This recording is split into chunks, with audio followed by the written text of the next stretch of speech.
오늘은 영화공간 주안과 온더플로어의 협업 방송입니다. 영화공간 주안은 인천광역시 미추홀구에 위치해 있는 인천 유일의 다목적 독립예술영화관으로서 관객분들에게 독특한 예술영화와 뛰어난 작품성을 가진 독립영화들을 소개 및 상영하고 있습니다. 양질의 상영관과 다양한 다목적 시설을 보유 중인 영화공간 주안은 2007년에 설립된 이래로 여러 관객분들을 만나뵙고 있습니다. 그리고 영화업계에 종사 중이신 게스트분들의 깊이 있는 영화 이야기를 들을 수 있는 시네토크 행사와 다양한 테마와 인물들을 주제로 한 영화 특별전을 수시로 개최하는 등 영화와 관련된 양질의 행사 등을 통해 관객분들의 문화적 소통 창구가 되어주고 있습니다. 저희 온더플로어와 영화공간 주안의 협업의 일환으로 매달 첫째 주마다 팟빵, 인스타그램, 블로그를 통해 영화공간 주안과 관련된 다양한 콘텐츠가 업로드될 예정입니다. 오늘 방송 재밌게 들어주시고 영화공간 주안에도 많은 관심 부탁드립니다. 안녕하세요. 영화 콘텐츠 제작 크루 온더플로어가 진행하는 팟캐스트 펀치드렁크 무비에 오신 것을 환영합니다. 저는 진행을 맡게 된 스티븐입니다. 반갑습니다. 여러분들 독립영화 좋아하시나요? 그렇다면 오늘 마음에 드실 만한 영화 한 편을 소개해드릴 수 있을 것 같은데요. 바로 제72회 베를린 국제영화제 이관왕, 제95회 아카데미 시상식 국제장편영화상 노미네이트, 전세계 최다 관객상 수상으로 전세계 관객이 뽑은 올해의 최고의 영화로 등극한 아일랜드 영화 말없는 소녀입니다. 현재 독립영화가 살짝 주춤하고 있는 상황 속 이러한 성적을 거두었다는 사실은 매우 유의미한 것 같은데요. 영화 말없는 소녀는 아일랜드 소설가 클레어 키건의 맡겨진 소녀를 원작으로 한 작품입니다. 앞에 붙는 화려한 수식어들과 다르게 영화는 잔잔한 방식으로 관객들을 울린다고 하는데요. 자, 그렇다면 올해 최고의 아일랜드 영화라는 평을 받는 말없는 소녀, 본격적으로 영화에 대한 이야기를 나누어 보기 앞서서 오늘 영공주 토파보기 코너를 함께할 패널분들을 소개하겠습니다. 차차님, 큐티님, 팽잉님 반갑습니다. 반갑습니다. 안녕하세요. 차차입니다. 안녕하세요. 큐티입니다. 안녕하세요. 팽이입니다. 네, 이제 패널분들 소개까지 했으니 이제 본격적으로 영공주 토파보기 말없는 소녀 1부 시작하겠습니다. 1부를 시작하기에 앞서서 말없는 소녀를 이제 다들 어떻게 보셨는지 그리고 언제 보셨는지에 대해서 다들 궁금해지는데요. 이제 패널분들마다 돌아가면서 얘기해 주시면 될 것 같은데 그 차차님은 혹시 이 영화 어떻게 보셨나요? 저는 일주일 전에 봤는데 네네. 뭔가 그냥 잘 찍은 필름 사진을 계속해서 넘겨보는 느낌, 약간 그런 재미로 봤던 것 같아요. 아, 그냥, 그렇죠. 공간이랑 인물이 네네. 되게 감각적으로 담긴 영화다? 그래서 좋았어요. 팽님은 이 영화 혹시 언제 보셨나요? 저는 저번 주 일요일에 봤던 것 같은데 월요일에 봤다. 월요일에 봤는데 되게 편안한 마음으로 봤던 것 같아요. 약간 호에 가까운 자극적이지 않아서 저는 좋았어요. 네. 살짝 그 전원일기 스타일 아닌가요? 전원일기요? 그렇죠. 아니 그렇지 않나요? 맞죠. 농사하고. 그 큐티님은 혹시 이 영화 언제 보셨나요? 저는 한 이틀 3일 전에 봤는데 네네. 최근에 근데 좀 잔잔한 영화를 좀 많이 봐서 그런지 살짝은 좀 지루한 감이 있었고 그렇지만 이 영화가 또 이제 침묵하는 순간이 좀 이 영화의 핵심이라고 생각을 해가지고 마냥 느껴지는 게 없진 않았습니다. 맞아요. 저는 되게 최근에 봤거든요. 거의 그저께 봤는데 이 영화를. 근데 그냥 뭔가 인간극장 본 느낌이었어요. 뭔가 어떻게 보면 되게 잔잔하잖아요. 그쵸. 되게 잔잔하고 뭔가 이거 무슨 일 일어나나 했는데 결국 아무 일도 안 일어나는 게 반전이더라고요. 그걸 기다리고 있었는데 근데 어떻게 보면은 그냥 그 아무 일도 안 일어나는 게 그게 뭐 우리네 인생이고 그쵸. 그냥 거기서 뭔가 최대한의 그래도 잔잔한 감동을 뽑아내줘가지고 맞아요. 저도 적당히 꽤 괜찮게 봤던 영화였던 것 같아요. 근데 이제 이렇게 해서 그 영화에 대한 패널분들의 의견을 들어봤는데요. 이렇게 영화에 대한 이야기를 살짝만 들어서는 말없는 소녀가 어떤 영화인지 감이 잘 잡히지 않으실 것 같습니다. 하지만 이번 코너가 영공주 토파보기인 만큼 영화에 대해 샅샅이 살펴볼 예정이니 걱정하지 마세요. 오늘 영공주 토파보기 1부에서는 말없는 소녀를 전반부 후반부로 나눠서 영화의 스토리에 대한 이야기를 하고 2부에서는 영화의 연출뿐만 아니라 영화와 관련된 다양한 이야기들을 나눌 예정입니다. 그러면 먼저 영화의 전반부에 대해 다뤄볼 텐데요. 차차님께서 말없는 소녀의 전반부 내용 얘기해 주시면 감사하겠습니다. 영화는 코호트를 찾는 가족들의 목소리로 시작합니다. 주인공 코호트는 도박 중독인 아버지와 만삭인 어머니 그리고 여러 자매들과 사는 아이입니다. 하지만 이들 중 아무도 코호트에게 신경을 써주지 않습니다. 코호트는 학교에서도 친구가 없어 겉도는 아이였는데요. 결국 가정 형편이 더 나빠지자 코호트의 부모님은 여름방학 동안 코호트를 먼 친척인 에블린과 션 부부에게 맡깁니다. 평소 그 누구에게도 다정함과 사랑을 받아본 적 없던 코호트는 에블린과 션 부부의 진심 어린 관심을 받고 서서히 마음의 문을 열기 시작합니다. 네, 이렇게 해서 말없는 소녀의 전반부에 대해서 들어봤는데 이제 다들 말없는 소녀 전반부 어떻게 보셨는지 그리고 혹시 뭐 보시면서 인상 깊은 장면이 있으셨는지 궁금해지는데요. 차차님은 혹시 어떤 점이 인상 깊었었나요? 저는 이게 영화가 좀 잔잔하잖아요. 그쵸, 근데 그쵸. 약간 헉 했던 게 초반부에 그 학교에서 네네. 코어트가 되게 옆자리 친구가 없는 사이에 친구 우유를 몰래 컵에다가 붓고 마시려고 하는 찰나에 탁 치고 가잖아요. 그래서 그쵸, 옷에 그쵸. 쏟잖아요. 그쵸. 이게 친구 우유를 따를 때까지 저러면 안 될 텐데 하는데 막상 쏟으니까 제 마음이 더 아픈 거예요. 막 애가 막 옷 보면서 막 이러고 그 다음 장면으로 막 이제 씻으러 가잖아요. 그쵸. 너무 안쓰러웠어요. 그게 좀 기억에 남습니다. 페잉님은 혹시 어떤 장면이 좀 인상 깊으셨나요? 인상 깊었던 장면들도 있는데 보면서 계속 가슴이 아팠던 게 코어트 아빠가 코어트한테 코어트 이름 안 불러주고 제 이렇게 하는 게 너무 마음이 아픈 거예요. 그래서 코어트가 어떤 삶을 살아왔을지 보면서 되게 마음이 아팠던 게 제일 기억에 남는 것 같아요. 네. 그러니까 이게 뭔가 좀 그 스테레오타입일 수도 있는데 뭔가 그런 영국 영화들 보면은 그러니까 항상 좀 뭔가 그 부모들이 좀 무관심한 것 같아요. 자식이. 차가워. 그 싱스트리트라는 영화 있는데 거기서도 아빠가 되게 무관심한 사람으로 나왔던 것 같고 그것도 아일랜드 영화잖아요. 그쵸. 거기도 배경이 아일랜드 영화잖아요. 그것도 그냥 뭔가 그 아일랜드나 아니면 그 영국이나 거기 그 노동자 가족을 다루는 영화들 있어서는 좀 뭔가 가족이 되게 무심하고 좀 그런 성향이 있는 것 같아요. 큐티님은 혹시 영화 보시면서 인상 깊은 장면이 있으셨나요? 저는 장면은 잘 기억이 안 나고 사실 저는 영화를 처음 보면서 이 시대나 배경이 사실 어딘지 정확히 짐작을 못하고 봤었어요. 이게 뭐 옛날인가 현대인가 약간 맞아요.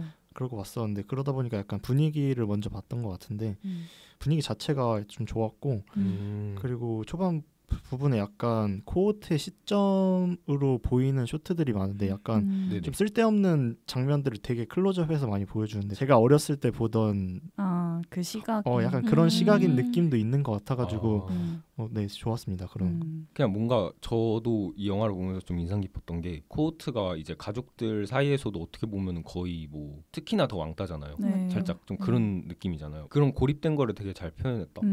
뭔가 좀 뻔한 방법이긴 하지만 뭐 누나들이랑 막 이렇게 다 얘기하고 있는데 코어트 혼자 그냥 말없이 그냥 가만히 있고 그런 거 자체가 뭔가 그냥 되게 좀 보면서 외로워 보이기도 하고 그리고 그 배우도 연기를 되게 잘한 것 같아요. 그냥 뭔가 슬픈 걸 넘어서서 그냥 그 상황이 그냥 자기에게 있어서 당연한 거고 그걸 체념한 느낌? 뭔가 그런 거를 표정으로 되게 잘 보여준 것 같더라고요. 맞아요.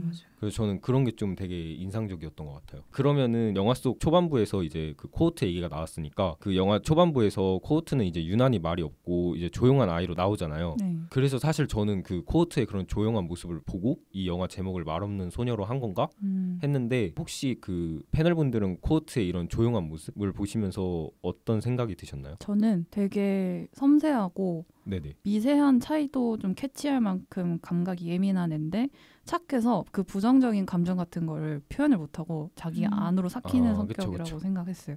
그래서 그게 약간 야뇨증으로 나타난 게 아닌가라고 생각했고 그래서 코어트는 자기랑 살고 있는 가족이랑 달리 약간 눈치 빠르고 사람 성격을 섬세하게 파악할 수 있어서 말을 아끼는 게 아닐까 싶습니다. 그래서 말이 없는 것 같아요. 네, 저도 자기 가족이랑 다르다는 의견에 약간 동의하는 게 네네. 그냥 타고난 기질이랑 성향 자체가 애초에 가족이랑 다른 것 같다는 생각이 많이 들었어요.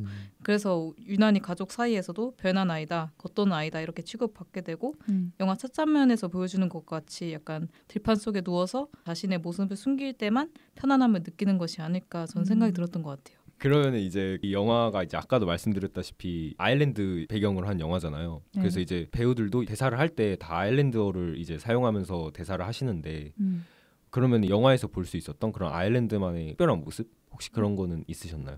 저는 그 학교에서 영어 배우는 모습이 생각나는 것 같아요. 주로 쓰는 언어가 영어가 아니지만 학교에서 영어를 배우는 모습을 보면서 아일랜드 영화라는 걸 좀 알 수 있었고 또 소설을 션 아저씨랑 같이 코어트가 읽는데 그 옆에서 션이 알려줘서 읽는 장면이 있었는데 그때 언어가 또 영어였던 것 같아요. 저는 아일랜드 영화를 최근에 이거 말고 본 게 이니셜인의 벤시거든요.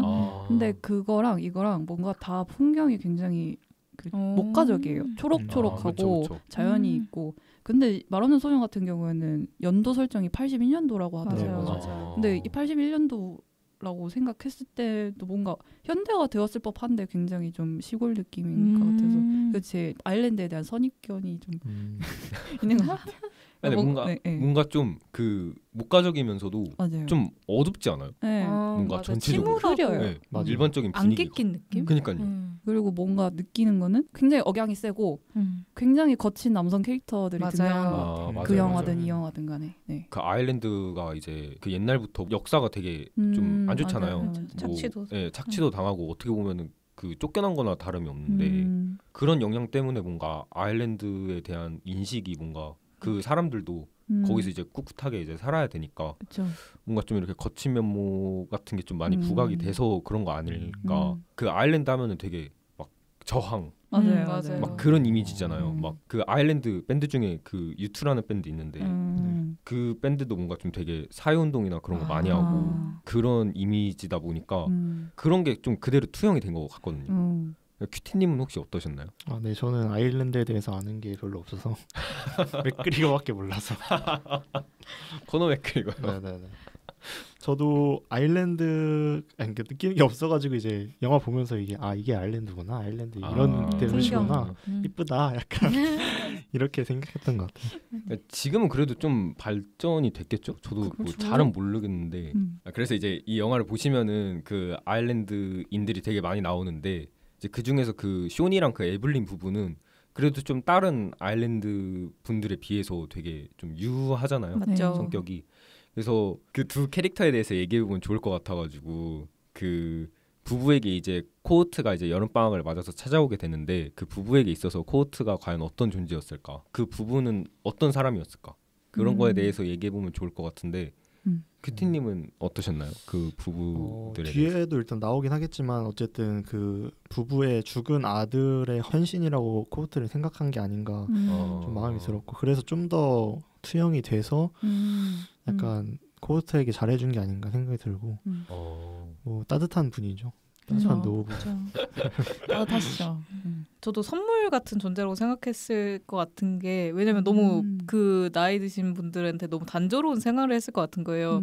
그냥 이제 일어나서 밥하고 농사짓고 뭐 주말 되면 성당 가고 이게 계속 반복됐을 것 같은데 코호트라는 존재가 옴으로써 어떻게 보면 좀 귀찮을 수도 있었겠지만 한 아이를 돌본다는 것 자체가 선물이 아니었을까 저는 생각이 들었습니다. 네. 그리고 저는 되게 좋았던 거는 아빠와 딸 관계를 되게 애틋하게 잘 그려낸 거. 그래서 뭔가 그 감동이 있었던 것 같아요. 쇼 아저씨가 되게 매력적이었던 게 살짝 그 좀 츤데레 캐릭터잖아요. 맞아요. 완전 츤데레죠. 그 과자 원래 놔주고 비스킷 하나 그 옆에 놔주고 어떻게 보면 그냥 저희가 흔히 생각하는 아일랜드인의 거친 모습을 보여주면서도 동시에 어느 정도의 따뜻함은 갖고 있는 그런 사람 그런 걸 보여준 것 같아서 저는 쇼 아저씨 캐릭터가 되게 좋았어요. 맞아요. 현실적이었어요.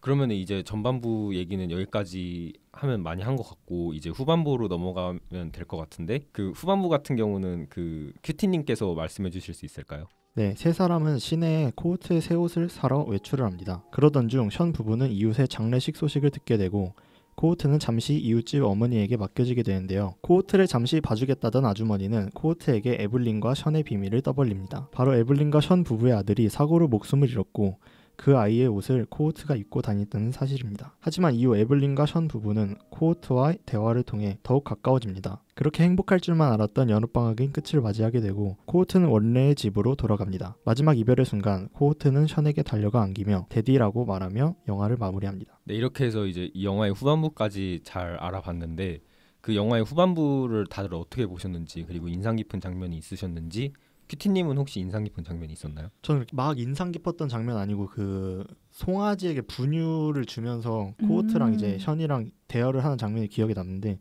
그때 대사가 약간 송아지는 모유를 먹지 못하고 뭐 분유를 먹어요? 이렇게 코호트가 질문을 해요. 근데 그쵸.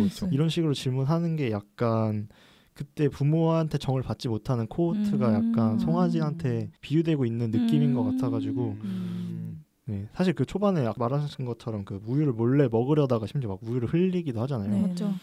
그런 게 뭔가 사랑받지 못한 코호트의 모습을 잘 보여줬던 것 같아요. 우유를 마시지 못하는. 그게 이렇게 이어질 수도 있구나. 오, 저 이거는 생각 못했는데. 맞아, 저도요. 오, 되게 그 참신한 해석인 것 같아요. 감사합니다. 저도 션이랑 에블린이랑 목장에서 약간 내기하듯이 물 청소를 하잖아요. 누가 네네. 먼저 하냐. 맞아요. 네네. 그게 되게 마음이 따뜻했던 게 에블린이 완전히 그 일상에 녹아들고 본인도 치유를 해가지고 변화가 딱 보이는 장면이었던 것 같아요.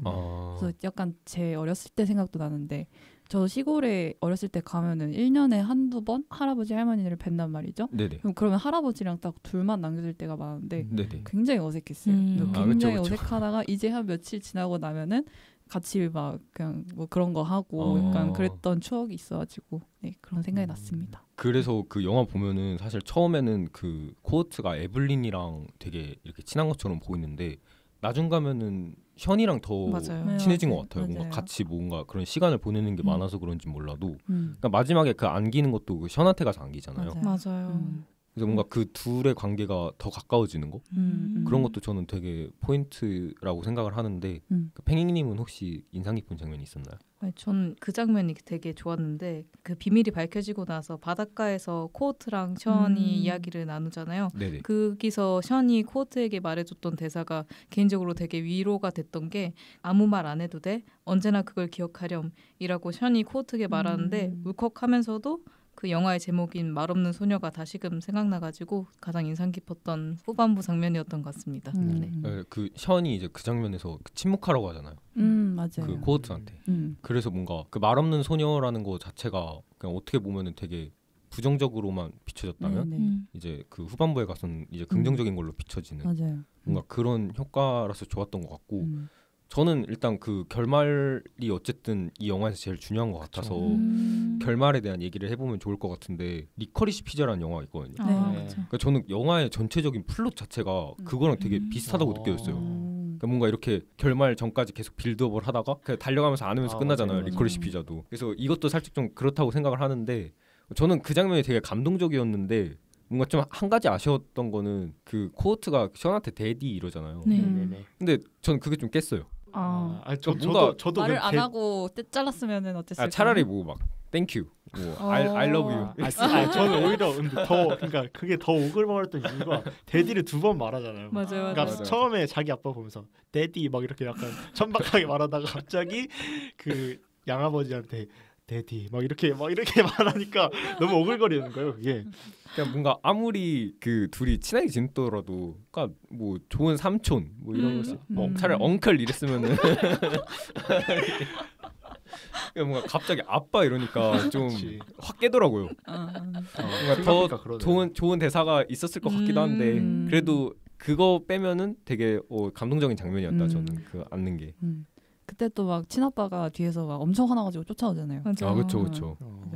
팽잉님은 혹시 결말부가 어떠셨나요? 저는 그 약간 보면서 원작 책도 이렇게 끝나나? 이게 궁금했어요. 원작 책의 결말도 데디 이러면서 끝날려나? 만약에 그랬다면은 그래서 따라간 게 아닐까요? 원작을 따라가기 위해서 그렇게 조금 올거리더라도 그걸 살리려고 했던 게 아닌가 이 생각이 들기도 했어요. 저는 근데 약간 보면서 울컥했는데 보면서 마지막에 눈물이 살짝 고여가지고 왔는데 데디라니 이러면서 막 봤었어요. 저는 그렇죠. 이런 관객들도 계신 거죠. 제 옆에 계신 분은 오열하셨어요. 진짜요? 네. 그래서 그건 좀 아닌 것 같다는 생각이. 아니 이게 되게 좀 감정적으로 이렇게 올라오는 장면이긴 해요. 네, 마지막 씬이 그래도. 근데 그러면서도 이제 뭐 영화 뒷이야기를 생각을 해보면은 이제 그냥 코어트는 계속 암울한 집에서 계속 살아야 되는 거니까. 맞아요. 그러니까 솔직히 뭐 죽기 전에 얼마나 보겠어요. 아니 그렇잖아요. 저기요. 비관적이시네요. 아니 뭐 죽기 전에 얼마나 방학 때마다 갈 수도 있잖아요. 그런가? 아니 그래도 뭔가 그 가족 특성상 이렇게 잘 안 보내줄 것 같거든요. 그래서 뭔가 좀 불쌍하더라고요. 저도 보면서 그런 것도 생각을 하면.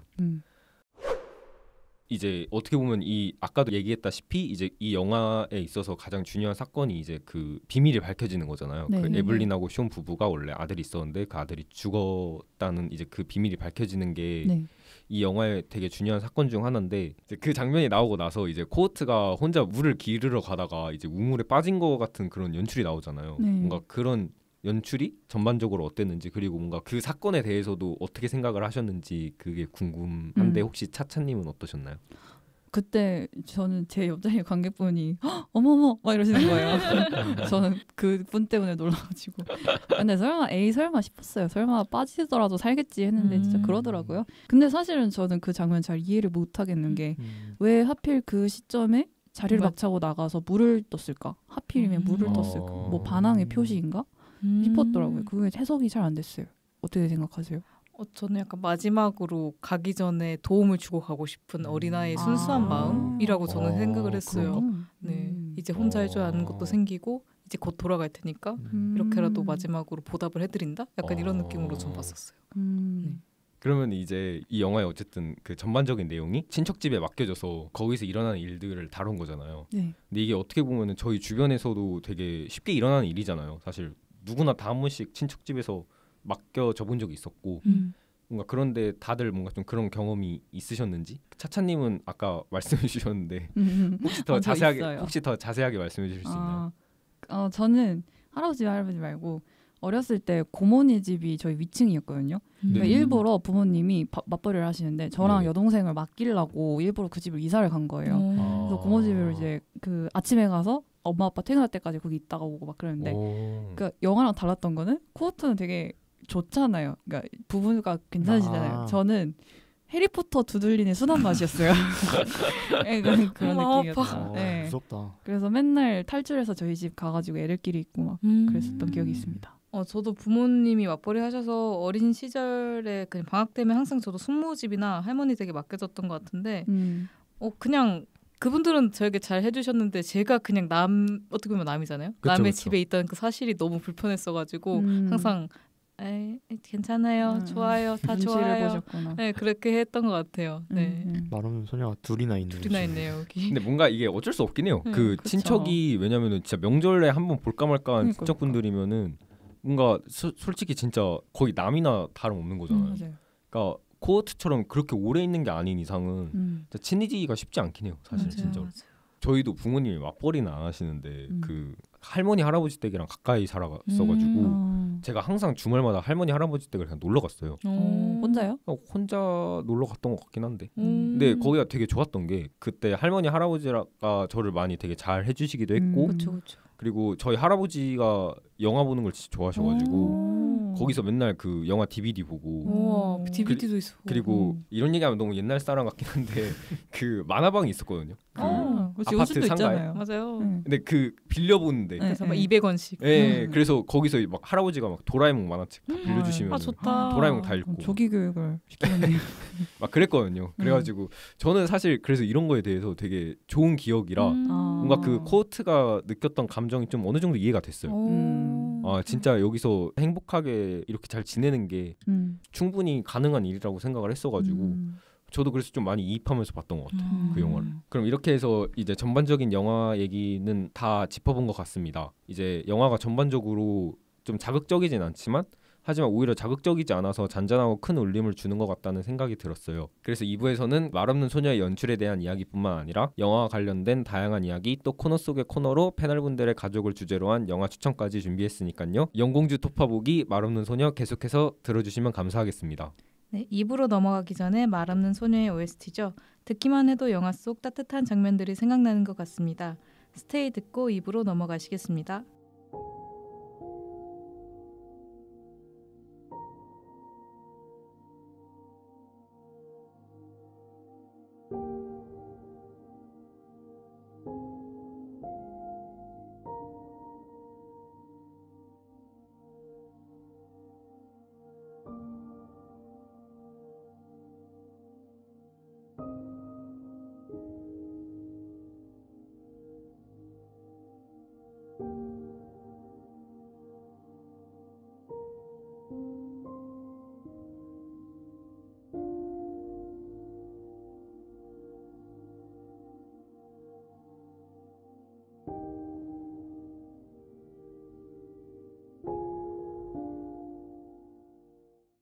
네, 영공주 토파보기 말없는 소녀 2부 시작하겠습니다. 이제 앞서 말씀드렸듯이 2부에서는 먼저 말없는 소녀의 연출과 영화에 관련된 다양한 이야기들을 나눌 예정인데요. 이제 전반적으로 이 말없는 소녀의 연출에 대한 얘기를 하자면은 이게 다른 영화들과 좀 차별화되는 연출적인 부분이 몇 가지 있었던 것 같은데 그 혹시 팽님은 이 영화의 특징이라고 할 만한 연출 있었나요? 보신 분들 아시겠지만 화면비가 4:3을 유지하면서 계속 진행되잖아요. 네. 그래서 저는 처음에 제가 독립영화관에서 봐서 되게 잘린 줄 알았어요. 근데 그게 아니라 비율 자체가 4:3이더라고요. 그래서 저는 옛날 영화 느낌도 나고 그 영화 배경 자체가 1980년대기도 하니까 네네. 잘 어울린다고 생각했던 것 같아요. 네. 정확하게는 1.37대 1로 정사각형에 가까운 비율이라고 합니다. 그래서 그런지 주면 카메라 아시나요? 그러니까 네네. 네, 주면 카메라라는 게 있는데 그거는 정사각형 모양으로 찍혀요. 그래서 그 중형 카메라로 찍은 사진들을 계속 넘겨보는 느낌이 들었고 뭔가 샷 사이즈가 주는 효과가 있는 것 같아요. 화면의 가운데 부분이랑 인물들한테 굉장히 집중이 되었고 일반 화면비였으면 이 감성이 안 났을 것 같습니다. 맞죠. 네. 인물 표정 잘 들어가는 게 좋았던 것 같아요. 네, 맞아요. 저는 사실 이 영화 보면서 그 최근에 이런 거의 정사각형에 가까운 화면비로 나왔던 영화가 그 더 웨일이 맞죠. 살짝 그런 화면비였잖아요. 맞아요. 근데 저는 그 더 웨일 같은 경우는 화면비를 살짝 주인공이 처한 그 폐쇄적인 상황 그리고 뭔가 그런 걸 그 답답한 상황 그런 거를 표현하려고 그런 화면비를 썼던 것 같은데 저는 말없는 소녀도 살짝 그거 연장선상으로 비슷하게 뭔가 좀 코호트가 가족들 사이에서 이제 적응을 못하고 이제 따돌림을 당하는 그런 답답한 느낌? 맞아요. 뭔가 그런 거를 표현하려고 그런 화면비를 쓴 거 아닐까 싶긴 하더라고요. 저는 사실 그 화면비로 사실 답답하고 막 이런 거를 잘 느끼지는 못해가지고 원래 좀 둔감하기도 해서 저는 약간 그 딱 보여주고 싶은 것만 보여주기엔 좀 좋은 화면비였던 것 같고 예를 들면 책상에 그 아까 비스켓인가요? 마카롱인가요? 그거 그 장면 같은 거를 뭐 약간 아이맥스로 본다 그러면 좀 생뚱맞잖아요.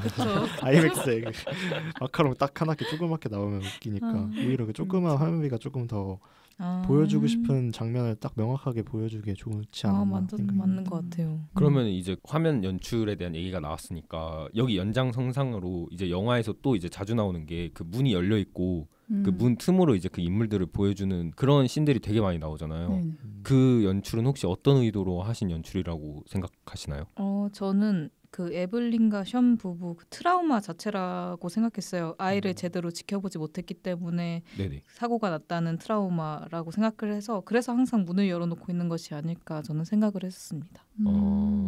저는 제가 기억하는 문 열린 장면은 항상 뭔가 코호트를 비추고 있었던 것 같아요. 제가 기억하는 건. 그래서 뭔가 아이가 계속 엿듣고 있다는 걸 보여주는 장면이 아닌가 싶었고 왜 에블린이 말없는 소녀가 되었을까? 어린아이가 어른의 사정을 아는 건 좋지 못한데 그럴 수밖에 없는 환경에 놓인 에블린을 보여주는 의도라고 생각을 했습니다.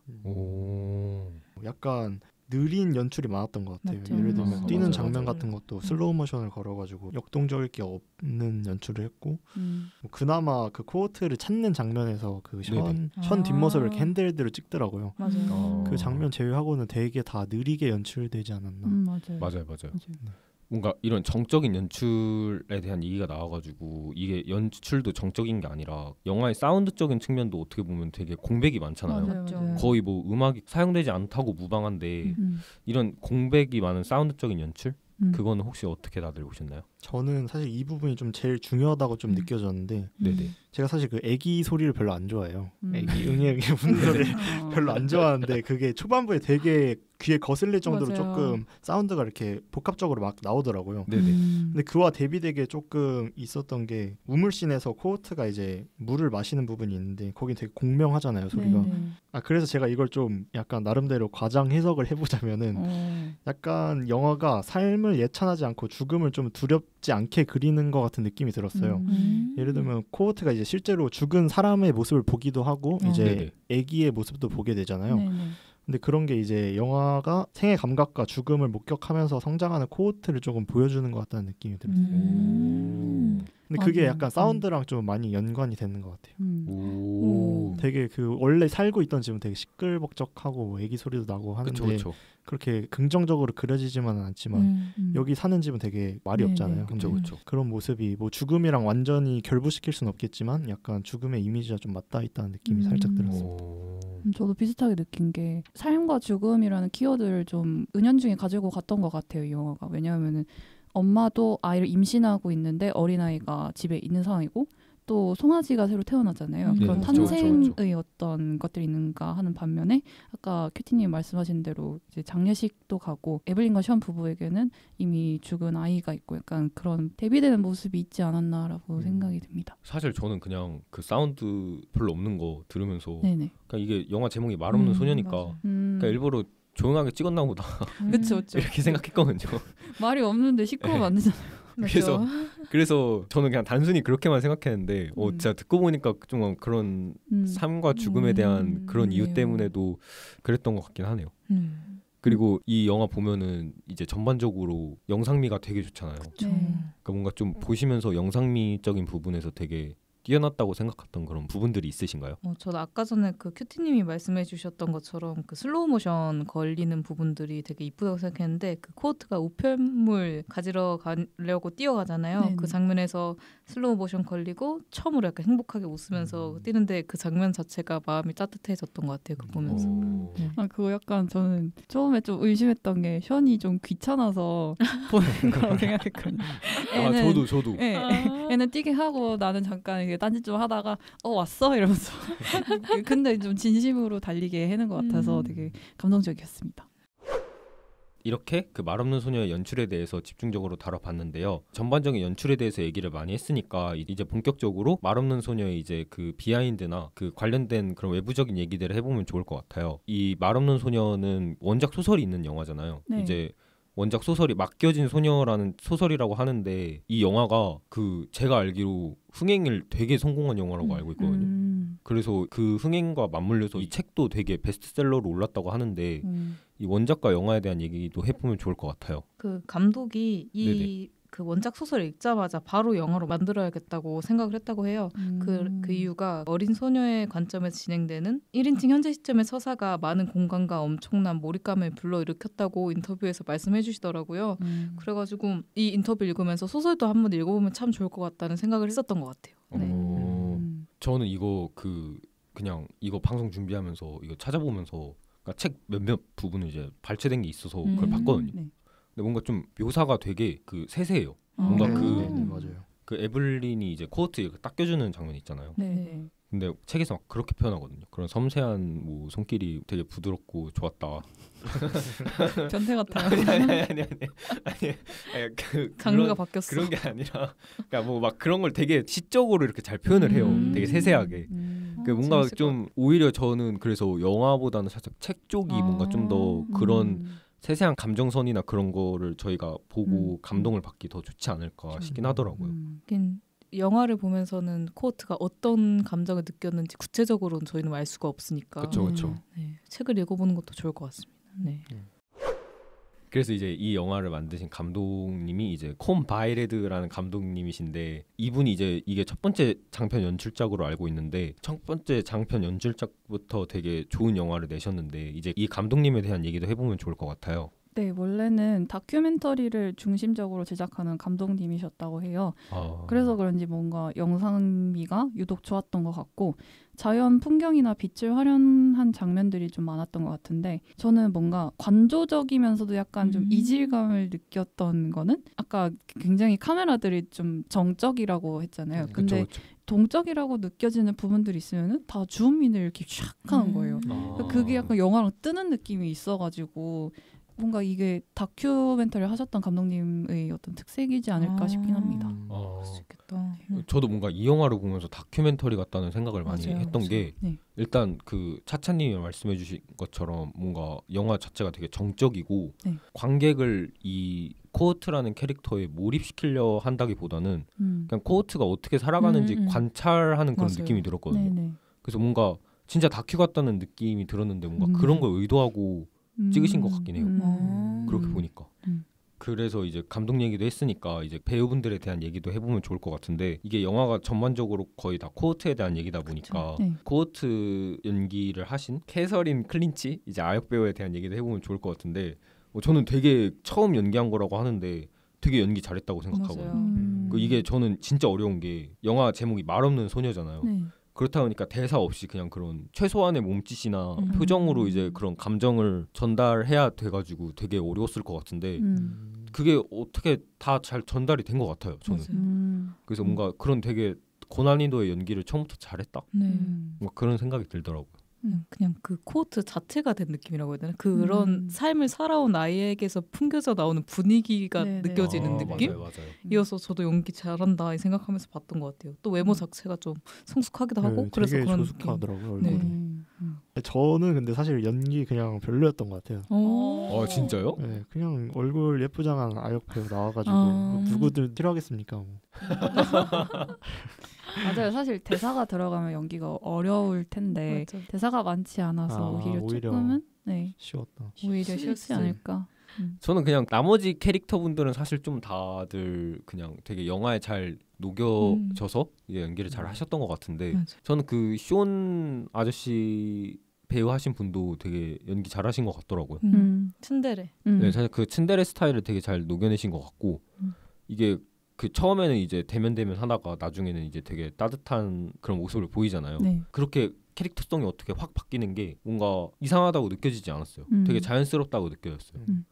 그런 연기를 되게 잘하신 것 같아요. 그래서 이제 말없는 소녀가 전반적으로 이런 가족에 대한 이야기를 다룬 영화기도 하고 다른 영화들이 생각나는 게 되게 많잖아요. 뭔가 이런 플롯을 다루고 있는 영화들이 많다 보니까 그래서 다른 패널분들은 그 말없는 소녀를 보고 어떤 영화가 생각나셨는지 궁금한데 차차님은 혹시 어떤 영화가 생각나셨나요? 영화 보고 나서 리뷰들을 찾아보는데 많은 분들이 빨간 머리 앤이 생각났다고 하시더라고요. 그것도 그러니까 아이가 이제 모르는 부분의 집에 맡겨졌는데 거기가 되게 좀 목가적인 분위기고 거기서 적응을 하는 이야기인데 그 삼촌이었나? 빨간 머리 애네? 삼촌인가 할아버지인가 하는 분이 쇼과 되게 비슷한 캐릭터인 것 같아요. 네. 그 빨간 머리 애는 그 에블린 롤이랑 쇼 롤이 있는데 에블린 롤은 굉장히 쌀쌀 맞으세요. 여자분이 쌀쌀 맞으신데 남자분이 오히려 이제 쇼처럼 좀 받아주고 그래서 이제 빨간 머리의 후반부에 돌아가시거든요. 따뜻한 사람이요? 네, 남자 쇼 롤이 돌아가시는데 네 그런 게 생각이 났습니다. 저는 근데 왠지 모르게 그 애프터선이 뭔가 생각이 나더라고요. 맞아요. 약간 뭔가 좀 그런 느낌도 있다. 네, 뭔가 어린 여자애가 나와서 그런지는 모르겠는데 그냥 애프터선 느낌이 살짝 나더라고요. 그래서 이제 마지막으로 언급했듯이 이제 코너 속의 코너 같은 느낌으로 패널분들의 가족과 관련된 영화 추천 시간을 가져보면 좋을 것 같은데요. 이제 이게 가족 영화다 보니까 가족 관련 영화로 한정을 해가지고 패널분들의 추천작 한 번씩 들으면 좋을 것 같아요. 혹시 차차님이 추천하시는 영화는 뭐가 있을까요? 애프터선 추천합니다. 제가 방송도 했었어요. 네, 맞아요. 이게 그 펀치 드렁크 무비 방송에도 있잖아요. 맞아요, 있죠. 네, 그래서 뭔가 아까 말했던 것처럼 소녀 시점에서 아빠와의 추억을 보냈다는 점 그리고 그게 굉장히 영화가 좀 정적이에요. 보는데 막 힘들고 졸리고 그랬지만 그럼에도 한 번쯤은 볼만한 영화라고 생각을 하고 내가 몰랐던 젊은 시절의 아빠는 어땠을까 그런 생각이 들게 하는 가족 영화입니다. 저도 그 애프터선 봤는데 그러니까 저는 뭔가 솔직히 그것도 뭐 별 내용 없잖아요. 맞아요. 그러니까 솔직히 좀 처음에 지루했거든요. 그래서 졸면서 봤거든요. 졸면서 봤는데 그 마지막에 결말이 전 되게 좋았어요. 맞아요. 그게 뭐라 그래야 되지? 되게 여러 가지로 해석할 수 있는 그런 결말이잖아요. 뭔가 그 결말이 되게 좀 여운이 넘치고 좋았던 것 같아요. 그 팽익님은 혹시 추천작 뭐가 있을까요? 저는 고레에다 히로카즈 감독의 어느 가족 가족 영화 하면은 언급하지 않을 수 없는 감독이 고레에다 감독이라고 생각하는데 가족과 관련된 영화 중에서 가장 좋아하는 영화가 어느 가족이에요. 약간 진정한 가족이 무엇이지? 라는 질문에 대해서 정말 깊게 생각해 볼 수 있는 영화이기 때문에 추천드립니다. 큐티님은 혹시 그 가족 영화 추천하실 거 있나요? 저는 좀 고민을 많이 했는데 네네. 가족끼리 보면 좋은 영화를 추천할지 이제 가족 영화를 추천할지 고민을 하다가 그래도 이제 가족 영화를 가져왔는데요. 저는 그 조지 클루니 주연의 디센던트라는 영화 아마 잘 모르시긴 할 텐데 몰라요. 이제 하와이 배경의 영화거든요. 이게 줄거리를 살짝 설명드리면 이제 조지 클루니의 아내가 혼수 상태에 빠지게 되는데 네네. 사실 이제 그 혼수 상태인 아내가 사실 외도를 했던 사실이 밝혀지면서 충격적인데? 그거를 이제 두 딸들과 뭐 그런 난관을 헤쳐 나가는 내용인데 그 내용이 그렇게 충격적임에도 불구하고 뭐 되게 배경이 하와이기도 하고 되게 담담하고 재밌게 연출된 영화라서 좀 한번 보시는 거 추천드리고. 그 영화 감독이 알렉산더 페인인가? 맞아요. 그 다운사이징이라는 영화 아세요? 아니요. 그 맷 데이먼 이렇게 조그매져가지고 몰라요. 나오는 건데 몰라요. 그 영화 감독하신 분이라서 저도 그 영화 그러니까 들어는 봤거든요. 그럼 좀 유쾌한 편인가요? 네네네. 유쾌한 영화고 막 딥한 영화가 아니라서 되게 재밌고 코믹한 요소도 많아서. 그러니까 저 같은 경우는 가족 영화 추천을 해드리자면은 사실 저는 그 가족적인 코드에 되게 약해요. 뭔가 좀 가족 간의 그런 뭐 사랑 뭐 그런 거에 되게 쉽게 감동을 해요. 그래가지고 제가 추천하는 가족 영화는 나홀로 집에. 이거 가족 코드 맞아요? 아니 근데 저는 혼자 있는데 나홀로 집에는 진짜 가족 영화의 진수라고 생각합니다. 그냥 그 저희가 흔히 생각하는 그 가족 영화의 그 이미지 있잖아요. 그런 걸 정말 다 갖다 때려박은 영화라고 생각하거든요. 저는 그 마지막에 2편에서 그 케빈하고 그 엄마하고 그 크리스마스 트리 앞에서 만나잖아요. 제의를 해요. 네. 저는 그 장면이 진짜 그렇게 감동적일 수가 없어요. 다들 가족 영화 좋아하시나요, 근데? 전 좋아해요. 네. 저는 별로 그렇게 좋아하진 않거든요. 저도요. 너무 약간 감동 약간 그런 거라서. 근데 그게 뭔가 좀 뻔하긴 한데 저도 뻔한 가족 영화들은 별로 안 좋아하는데 뭔가 이렇게 뒤틀리는 포인트를 몇 가지 해주면 약간씩 해주거나 아니면 아예 그냥 후반부에 여운을 빡 주거나 그런 가족 영화들이면 저는 나쁘진 않게 보는 것 같거든요. 맞아요. 저는 완전 뒤틀리는 걸 좋아해요. 가족이랑 완전 수틀리는 관계 있잖아요. 파벨만스 이런 거. 파벨만스도 괜찮고 최근에 나온 작품으로는 이제 같은 속옷을 입은 두 여자라는 영화도 그 완전 제가 보기에는 완전 가족이 파국을 보여주는 영화거든요. 좀 그런 영화에 끌리는 것 같아요. 저는 유사가족에 끌리는 것 같아요. 유사가족. 가오갤 같은 거. 저 가오갤 3도 진짜 너무 감동적이었어요. 맞아요. 진짜 가족이죠. 유사가족이에요. 보다가 눈물 날 뻔했어. 혈연은 아니까.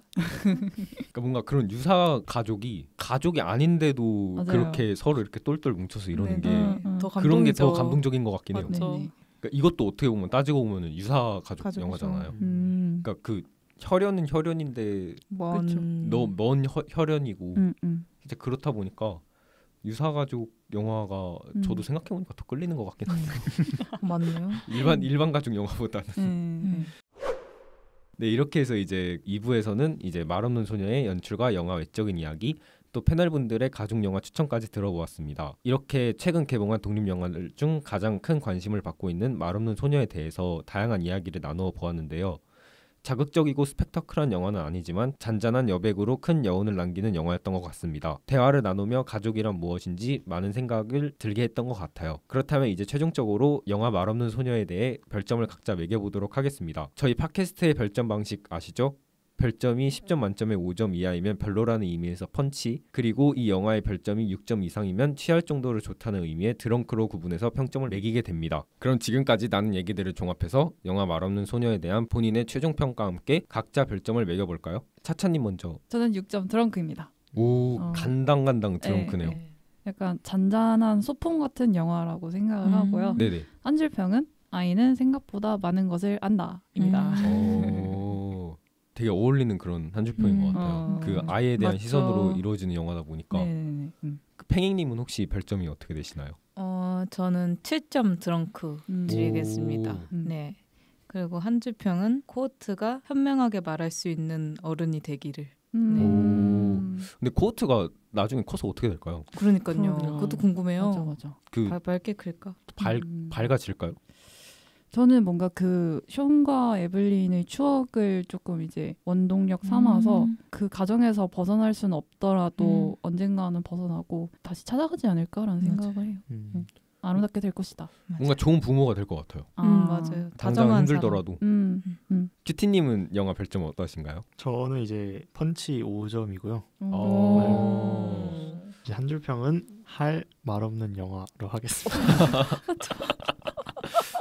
큐티님은 혹시 그 영화에 대해서 어떤 점이 좀 가장 크게 별로셨나요? 확실히 조금 지루한 연출이 저한테는 조금 힘들었던 것 같고 영화가 러닝 타임이 막 길지 않음에도 그쵸 조금 처지는 부분이 많이 있었던 것 같아가지고 심지어 연출 자체도 슬로우 모션을 막 걸고 그쵸. 역동적인 연출이 없다 보니까 그리고 최근에 제가 좀 그런 영화를 많이 봤어요. 약간 지루한 영화를 너무 많이 보다 보니까 이게 약간 물린다. 그래서 펀치를 주기 약간 상황적 맥락이 안 맞았던 것 같아요. 전 7점 드리겠습니다. 저도 뭐 이 영화 좀 아쉬운 부분이 아예 없진 않았지만 그래도 되게 좋았던 영화였던 것 같아요. 되게 보면서 감동 받을 만한 영화기도 하고 보면서 좀 기분 좋아지고 힐링 받을 만한 그런 영화라고 생각해서 제 한 줄 평은 영화 공간 주안에서 보면 좋을 영화. 이제 저희 그 후원자시기 때문에 이제 이렇게 깨알 홍보를 하면 좋을 것 같아서 영화 좋아요. 영화 공간 주안에서 꼭 이 영화 시트에서, 다들 보시면 좋을 것 같습니다. 편안한 시트와 쾌적한 스크린에서 말 없는 소녀 꼭 보시길 바랍니다. 팟캐스트를 마무리하기 전에 말 없는 소녀 OST 트래블링 듣고 마무리하도록 하겠습니다.